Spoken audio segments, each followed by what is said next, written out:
Friends मोर fast blog रे आपन स्वागत। तो फ्रेंड्स फास्ट ब्लॉग रे मु बाहरली बाबा बरुणेश्वर मंदिर को जोटा कि बाबा बरुणेश्वर ठारू आशीर्वाद नहीं मोर फास्ट ब्लॉग को स्टार्ट करमी। तो चलतु फ्रेंड्स जीवा बाबा बरुणेश्वर मंदिर।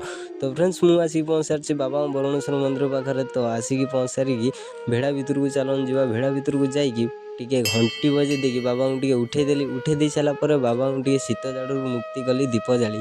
तो दीप जाली मुक्ति करी तापर मु बाबा पाखर टिके चंदन मारी बाबा पाखक दर्शन पाई गली। बाबा को दर्शन करी मुंडिया मारी बाबा टिके पादुका ग्रहण करी। तो तापर मु मंदिर चारिपिटी परिक्रमा करी तापर बड़ ठाकुर को टिके दर्शन कली। दर्शन कर सारा पर तो तापर टिके हंस मान सहित खेली मजामस्ती करी।